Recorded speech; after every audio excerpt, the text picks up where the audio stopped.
चोरी के माल की बरामदगी भी हो गई।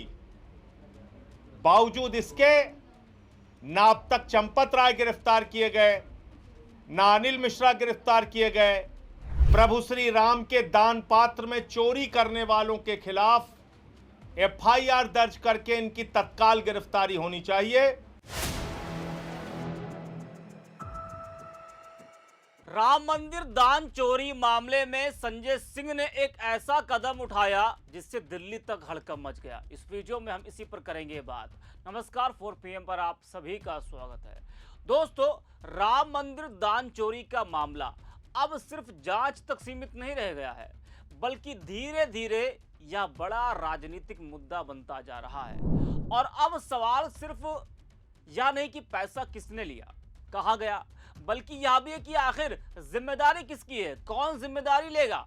देखिए, जब करोड़ों लोगों की आस्था से जुड़े मंदिर में दान के पैसों को लेकर सवाल उठते हैं, आरोप लगते हैं, कर्मचारियों के पास से रकम बरामद होने की बातें सामने आती हैं, एसआईटी जांच करती है, कई लोगों से पूछताछ होती है, तो फिर जनता यह भी पूछेगी कि अब तक एफआईआर क्यों नहीं हुई, आखिर किस बात का इंतजार किया जा रहा है। यही सवाल विपक्ष लगातार उठा रहा है।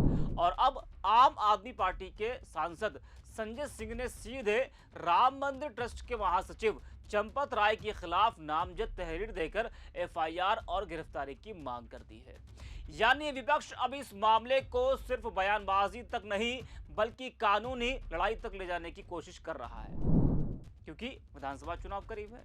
जी हां, दैनिक जागरण की इस खबर को देखिए, लिखा है कि संजय सिंह ने अयोध्या थाने में भेजी तहरीर, राम मंदिर ट्रस्ट के महासचिव चंपत राय पर एफआईआर और गिरफ्तारी की मांग।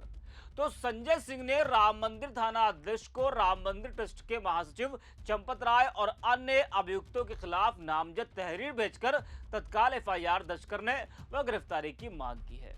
संजय सिंह ने कहा कि चंदा चोरी के इस महाघोटाले से पूरा देश हैरान है, उसे भाजपा सरकार और उनकी जांच एजेंसियों का पूरा संरक्षण प्राप्त है। संजय सिंह ने कहा कि देश में एक ईडी पार्टी काम कर रही है, जो विपक्ष के हर छोटे बड़े मामले में ईडी और सीबीआई भेज देती है, लेकिन भगवान राम के दान पात्र से सैकड़ों करोड़ रुपए की चोरी पर उसकी जुबान बंद है। संजय सिंह ने सवाल उठाया कि मामले में तथ्य प्रमाण, बयान और चोरी के माल की बरामदगी के बावजूद अब तक चंपत राय, अनिल मिश्रा, गोपाल या टिन्नू जैसे मुख्य आरोपितों की गिरफ्तारी क्यों नहीं हुई। यही सवाल तो नेहा सिंह राठौर ने भी उठाया ना, जो हमने आपको इससे पहले बताया था खबर में। जरा अब सुनिए आप संजय सिंह को। चंदा चोरी के प्रकरण से आप लोग भी हैरान होंगे। खुलासे के बाद खुलासा, भ्रष्टाचार की एक के बाद दूसरी पोल खुलती जा रही है और ये समझ में आ रहा है कि भारतीय जनता पार्टी के नेतृत्व में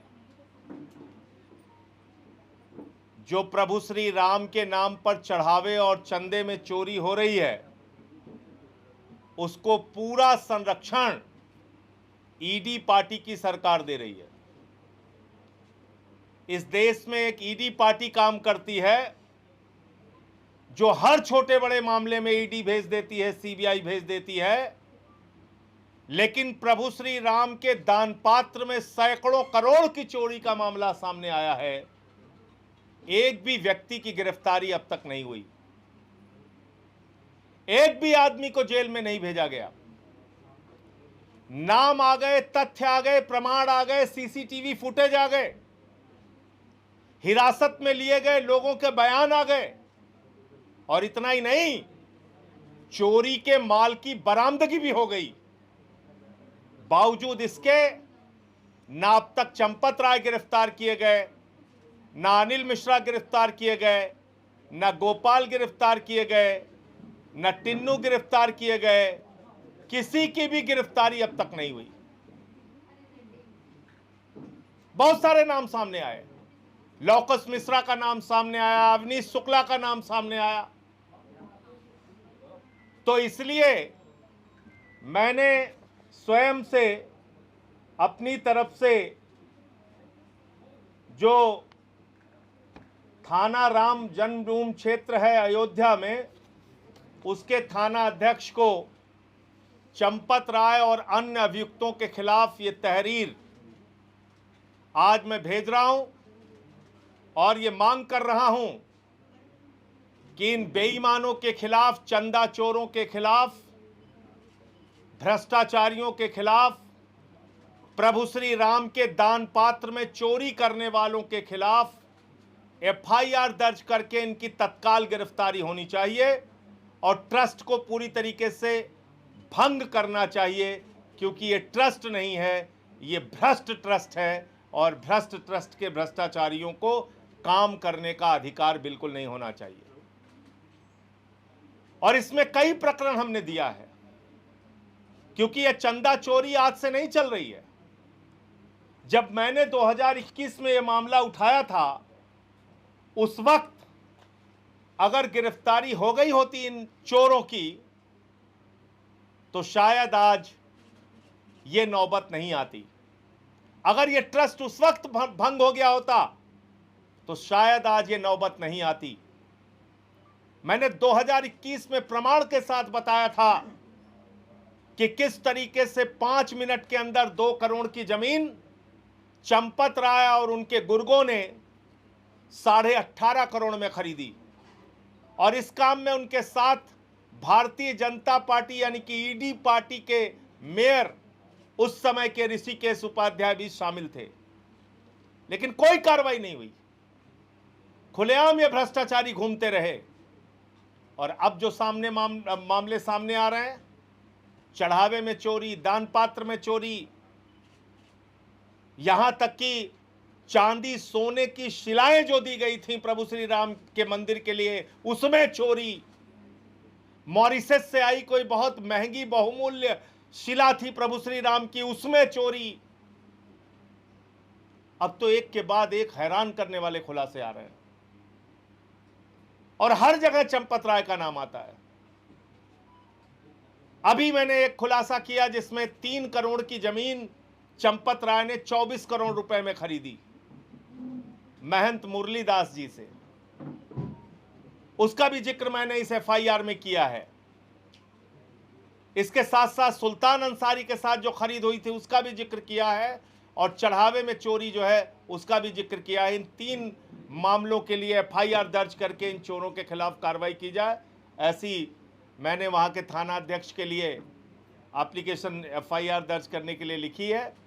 इसमें आगे कार्रवाई के लिए हर हद तक हम प्रयास करेंगे। नंबर 1, इसमें जो अब तक घटना हुई है 1 मिनट में बता दूं। अविनाश शुक्ला नाम के व्यक्ति से 5 लाख रुपए बरामद हुआ। लौकुश मिश्रा से कहा जा रहा है 15 लाख रुपए बरामद हुआ। कहा जा रहा है ये चोरी 200 करोड़ के करीब की है और ये भी कहा जा रहा है कि अब तक करीब करीब 50 कर्मचारी संदेह के दायरे में आए हैं। जब ये मामला हम लोगों ने उठाया तो गालियां देना शुरू कर दिया, रामद्रोही बताना शुरू कर दिया। मैं पूछना चाहता हूं ईडी पार्टी के लोगों से, अंधभक्तों से, क्या विनय कटियार रामद्रोही हैं? क्या संत नित्य गोपाल दास के जो उत्तराधिकारी कमल नयन दास हैं वो रामद्रोही हैं? क्या रजनीश सिंह भारतीय जनता पार्टी का जो नेता है वो रामद्रोही हैं? क्या संतोष दुबे जो मंदिर आंदोलन से जुड़े रहे हैं वो रामद्रोही हैं? अरे अब तो आपके बीच के लोग कह रहे हैं भ्रष्टाचार हुआ है, चोरी हुई है। स्वामी अवमुक्तेश्वरानंद जी के पीछे तो आप वैसे ही पड़े रहते हैं, शंकराचार्य जी के पीछे अभी निकल के आया कि कितने फर्जी मामले आप लोगों ने उनके खिलाफ दर्ज किए थे। क्या ये सब रामद्रोही हैं? इसलिए इसको इधर उधर घुमाने के बजाय कि अखिलेश यादव जी मामला उठाएं तो उनकी बेटी, उनके परिवार को आप अपमानित करो, अभद्र टिप्पणियां करो, हम मामला उठाएं तो हमको गालियां दो, ये सब करने के बजाय जो बेईमानी का पूरा प्रकरण सामने आया है, इन सब की गिरफ्तारी होनी चाहिए और भ्रष्ट ट्रस्ट भंग होना चाहिए। इसमें ज्ञानेश कुमार जो अब चुनाव आयोग के प्रमुख हैं, उनका भी नाम था जिस समय के भ्रष्टाचार हुए हैं, तो पता कराया जाए कहीं वो भी तो नहीं कुछ चंपत के साथ चंपत किए हैं, उसका भी पता लगाया जाना चाहिए। तो एक विषय तो ये था। सुना आपने, संजय सिंह ने अब एक बड़ा कदम उठाते हुए राम मंदिर ट्रस्ट के महासचिव चंपत राय और अन्य लोगों के खिलाफ एफआईआर दर्ज करने की मांग कर दी है और इसी के बाद सियासी गलियारों में हलचल तेज हो गई है। अभी तक मामला सिर्फ आरोपों, जवाबों और एसआईटी जांच तक सीमित था, लेकिन एफआईआर की मांग ने इसे एक नए मोड़ पर ला खड़ा कर दिया है। देखिए, जब करोड़ों श्रद्धालुओं के दान से जुड़े मामले में कर्मचारियों से पूछताछ हो रही हो, पैसों की बरामदगी की बात सामने आ रही हो और जांच लगातार आगे बढ़ रही हो, तब जनता का यह सवाल भी स्वाभाविक है कि आखिर जिम्मेदारी किसकी तय होगी। क्या सिर्फ निचले स्तर के लोगों तक ही कार्रवाई सीमित रहेगी या फिर जवाबदेही ऊपर तक तय होगी, कार्रवाई ऊपर तक होगी। सबसे बड़ी बात यह है कि शुरुआत में जिन आरोपों को राजनीति बताकर खारिज किया जा रहा था और जो लोग खारिज कर रहे थे, आज उन्हीं पर आरोप लग रहे हैं, वही फंसते हुए नजर आ रहे हैं और उसी मामले में जांच चल रही है। ऐसे में विपक्ष को सरकार और ट्रस्ट दोनों को घेरने का मौका मिल गया है। सवाल उठ रहा है कि आखिर सब कुछ साफ है तो फिर कार्रवाई में इतनी देरी क्यों? और बीजेपी के लिए मुश्किल इसलिए भी बढ़ सकती है क्योंकि उत्तर प्रदेश विधानसभा चुनाव बहुत करीब है और ऐसे समय में राम मंदिर से जुड़ा कोई भी विवाद राजनीतिक रूप से बेहद संवेदनशील बन जाता है। जी हाँ, विपक्ष इस पूरे मामले को आगे तक या फिर चुनाव तक ले जाने के प्रयास में है। वहीं दोस्तों, संजय सिंह के कदम के बाद अब एफआईआर होगी या फिर नहीं, चंपत राय पर कोई कानूनी कार्रवाई होगी या नहीं, यह जांच और पुलिस के फैसलों पर निर्भर करेगा। लेकिन इतना तय है कि संजय सिंह के इस कदम ने राजनीतिक बहस को और तेज कर दिया है और जब तक साफ जवाब नहीं आते तब तक सवाल भी उठते रहेंगे और सियासत भी गर्म रहेगी।